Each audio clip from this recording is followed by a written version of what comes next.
Bismillahirrahmanirrahim. Assalamualaikum warahmatullahi wabarakatuh. Halo semuanya, perkenalkan nama saya Dede Andrianto. Saya dari kampus UIN Syarif Hidayatullah Jakarta dengan prodi atau program studi Sistem Informasi. Akhiran NIM saya yaitu 019. Nah, pada kesempatan kali ini saya akan menjelaskan Final Project Data Analytic Dataset 2026. Nah, kebetulan saya di sini mengambil dataset e-commerce exploratory analysis. Nah, jadi di mana dataset ini itu mengenai platform e-commerce yang ada di Brazil. Oke, lanjut. Di sini ada business understanding dari dataset saya. Nah, di mana data ini dia itu bersumber dari dataset publik yang merekam riwayat transaksi pelanggan secara nyata di platform OLIS. Nah, subjek utama dalam data ini adalah para pembeli beserta seluruh aktivitas pembelanjaan daring mereka yang tersebar di berbagai penjuru wilayah. Nah, untuk cakupan datanya itu dia merangkum variabel transaksi seperti waktu pembelian, ID pesanan, dan nominal pembayaran. Terus ada variabel geolokasi juga, nah seperti kota, terus dan negara bagian pelanggannya. Terus ada variabel produknya. Nah, untuk variabel produk ini dia itu nama kategori barang terjemahannya. Terus hingga variabel perilaku pelanggan. Nah, ini sejenis metode pembayaran dan matriks skor ulasannya. Nah, untuk metode analisis yang digunakan adalah descriptive analytic melalui pendekatan visualisasi data menggunakan dashboard Tableau. Untuk merangkum temuan utama secara statistik, memberikan gambaran yang objektif mengenai tren penjualan dan perilaku konsumen saat ini. Nah, untuk sumber dataset ini dia itu berasal dari Kaggle. Saya mengambil dari Kaggle ya teman-teman. Nah, kalau misalkan teman-teman mau tahu juga di sini bisa nih datasetnya. Ini nanti akan langsung menuju Kaggle ya. Oke, next. Nah, untuk dataset ini dia itu berbentuk text file. Nah, di mana di sini ada 5 file nantinya yang akan saya masukkan ke Tableau-nya. Nah, itu bakal digabungkan di Tableau-nya. Oke, untuk jumlah baris dan kolomnya di sini ada yang tadi saya bilang ada 5 file. Nah, yang file pertama itu barisnya itu sekitar 100.000 dan kolomnya itu 25 kolom. Nah, terus ada file yang kedua. File kedua ini geolocation OLIS public datasetnya. Itu jumlah barisnya ada 323, 16 baris dan ada jumlah kolomnya itu 5. Nah, untuk dataset yang ketiga ini atau file yang ketiga di sini ada OLIS public dataset customer-nya. Di sini jumlah barisnya itu sekitar 96.264 dan jumlah kolomnya ada 2 saja. Nah, untuk yang keempat ini ada OLIS public dataset payment-nya. Jumlah barisnya ini ada 104.848 dengan jumlah kolom 5. Nah, untuk yang terakhir di sini ada produk kategori name translation-nya. Di sini ada jumlah barisnya 71 dan jumlah kolomnya ada 2. Nah, untuk cakupan datanya tadi sudah saya jelaskan sebelumnya.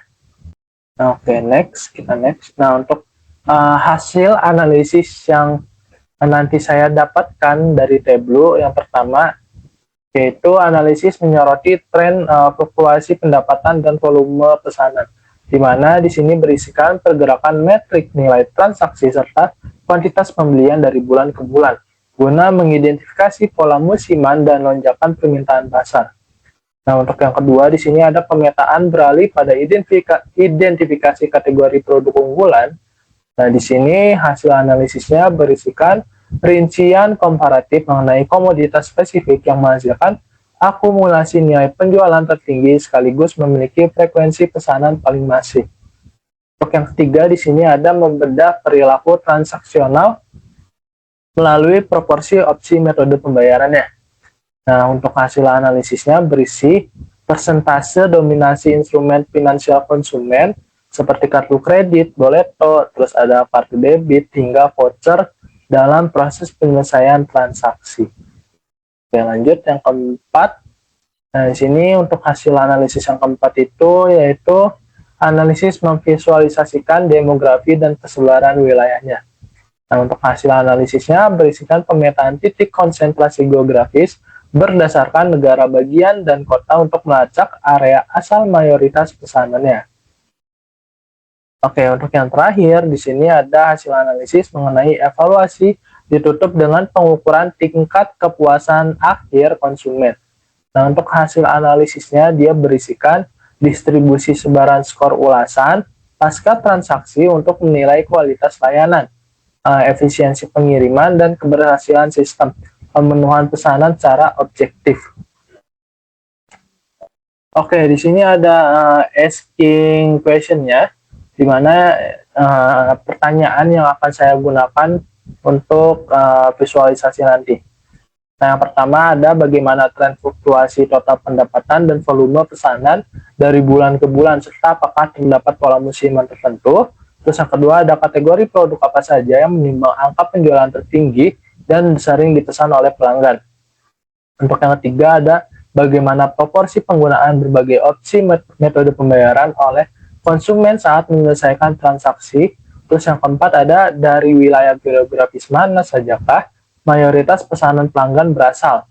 Terus yang terakhir di sini ada bagaimana tingkat kepuasan akhir konsumen terhadap kualitas layanan secara keseluruhan berdasarkan sebaran skor ulasan yang diberikan. Oke, langsung aja kita let's go melihat visualisasi di tabelnya. Saya buka dulu tabelnya. Nah, oke, di sini ada visualisasi yang pertama. Nah, untuk visualisasi pertama ini mengenai tren fluktuasi total pendapatan dan volume pesanan. Nah, di sini juga ada garis horizontal dan vertikal ya. Di mana vertikal ini dia mengenai distinct count of order ID-nya, jadi jumlah pesanannya. Terus di sini ada bulan yang dipakai untuk pesanannya. Nah,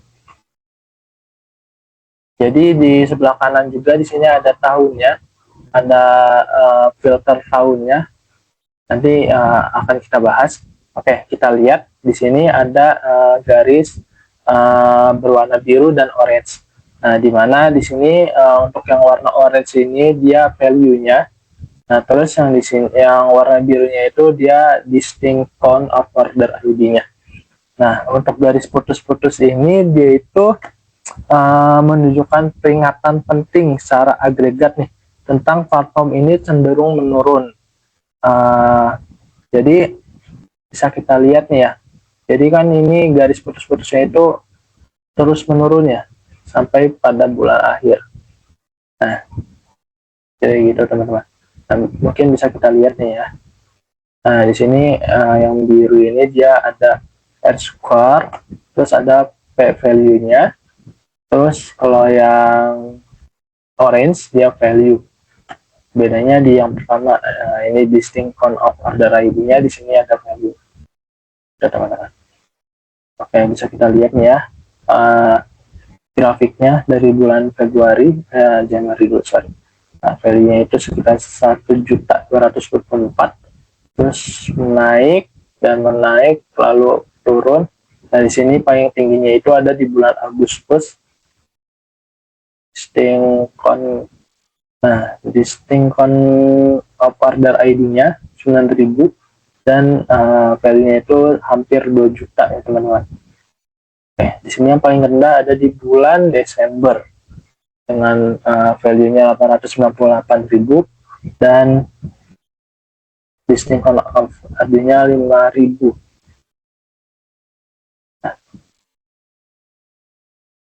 Oke, di sini juga ada filter nih, filter tahunnya. Nah, kalau misalkan kita hilangkan centang alnya, ini bakal kehapus semua. Nah, kalau misalkan kita coba satu persatu nih. Nah, ini akan menunjukkan grafik di tahun 2016 saja, terus 2017. Nah, ini akan muncul nih tambahan pada tahun 2017 dan di sini 2018. Oke, kita lanjut ke visualisasi yang kedua. Nah, di sini untuk visualisasi yang kedua itu menjawab pertanyaan tentang kategori produk dengan penjualan tertinggi dari pelanggan. Nah, di sebelah kanan ini, sebelah kiri, sini ada produk kategorinya, dan di sini pada horizontal, garis horizontalnya ini di sini ada nilai value-nya dan ada order purchase timestamp-nya dari Januari sampai Desember. Nah, kita bisa lihat juga filternya di sini. Kalau misalkan kita munculkan hanya di tahun 2016 saja, coba baik,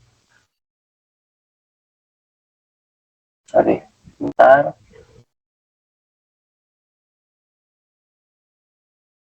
Nah, di sini akan muncul pada tahun 2016 saja. Nah, ini dia dimulai dari bulan Oktober ya teman-teman. Oke, lanjut aja kita bahas. Nah, jadi di mana teman-teman kalau misalkan yang warna pekat ini dia itu nilai apa ya, order ID-nya itu paling banyak gitu, jumlah pesanannya itu paling banyak, terus value, nah ini value-nya tuh 140. Nah, kalau misalkan yang warnanya pudar itu dia yang paling sedikit tentang jumlah ID-nya, terus value-nya juga. Nah, di sini ada 3 barang yang paling tinggi, ada bed table, terus ada watch gift, terus ada hot beauty. Teman-teman. Oke, kita lanjut ke visualisasi yang ketiga. Nah, di mana visualisasi ketiga itu dia menjawab tentang proporsi penggunaan opsi metode pembayaran. Nah, bisa kita lihat nih pada grafik pie ini. Nah, kita lihat dulu nih sebelah kanannya. Di sini ada payment type-nya, di sini ada warna biru itu boleto, terus orange itu credit card, terus merah itu debit card, terus ada voucher. Nah, bisa kita lihat nih, kita mulai dari yang paling kecil dulu ya, debit card. Nah, untuk debit card ini dia berjumlah 1,37%. Nah, count of order ID-nya atau jumlah pesanannya itu sekitar 1.366. Nah, untuk yang selanjutnya sini ada voucher, dia jumlah pesanannya sebanyak 3.975 dan sekitar kalau dalam persen itu 3,98%. Ini metode pembayaran voucher. Nah, ini boleto, di mana boleto itu metode pembayaran transaksi yang ada di Brazil ya teman-teman. Nah, di sini jumlah pesanannya itu ada 20.163. Nah, kalau dalam jumlah persennya itu 20,16%. Nah, di sini kredit card ini yang paling besar ya teman-teman, di mana jumlah pesanannya itu mencapai 76.874 atau kalau dalam persen itu 76,88%. Nah, jadi itu teman-teman. Oke, lanjut kita ke wilayah geografisnya.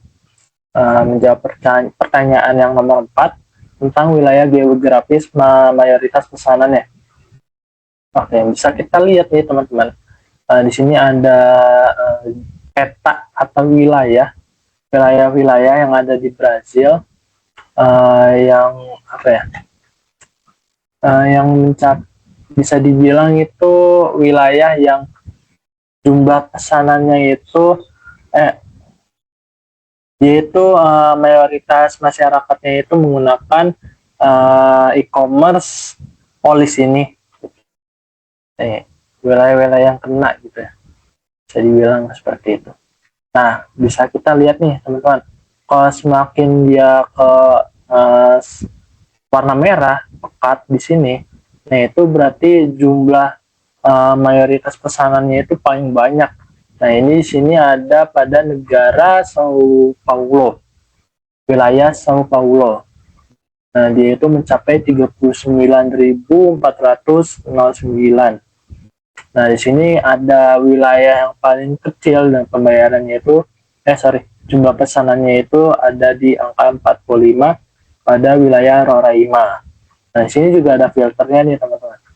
Kita lihat filternya, kalau misalkan kita di 2016, nah ini muncul wilayah-wilayah yang jumlah pesanannya ada di tahun 2016.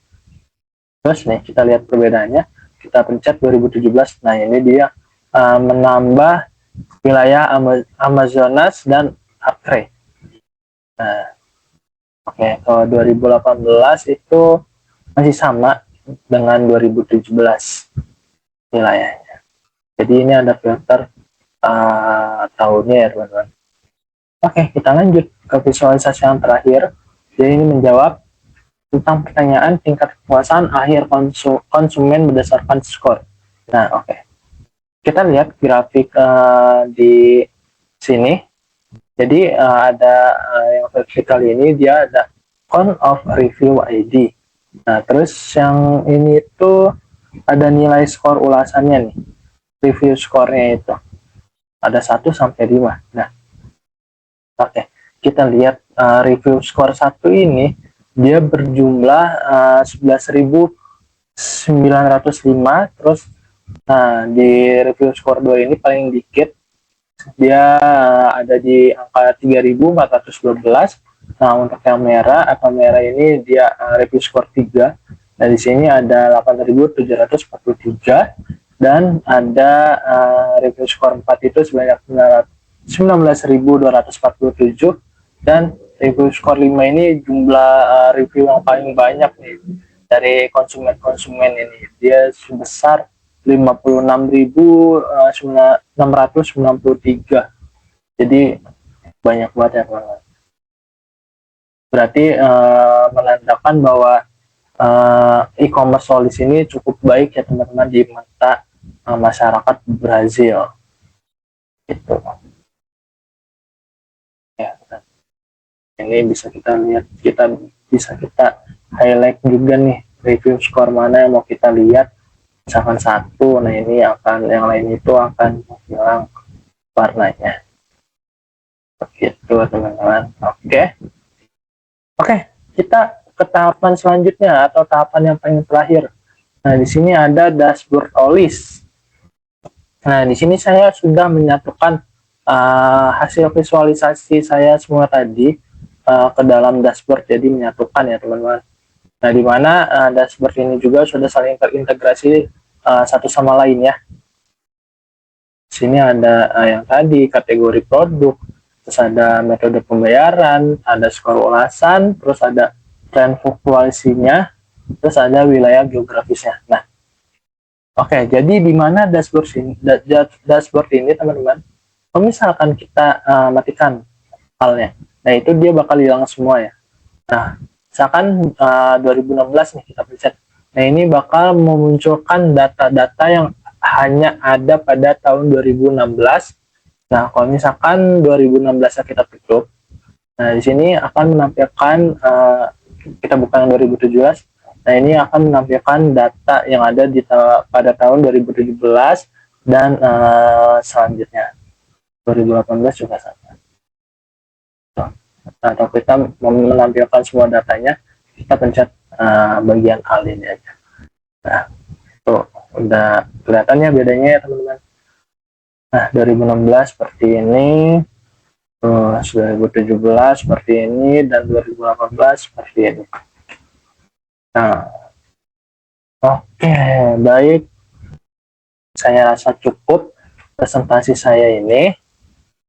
Oke teman-teman, saya rasa cukup presentasi saya mengenai analisis dari dataset yang saya dapatkan dari Kaggle itu menggunakan Tableau. Nah, sekian presentasi saya mengenai dataset, analisis data. Sebelumnya saya ucapkan terima kasih kepada teman-teman yang sudah nonton, dan mohon maaf apabila ada kekurangan dalam penjelasan saya mengenai dataset ini. Dan video ini saya peruntukkan untuk UAS mata kuliah GDKB. Sekian, wassalamualaikum warahmatullahi wabarakatuh.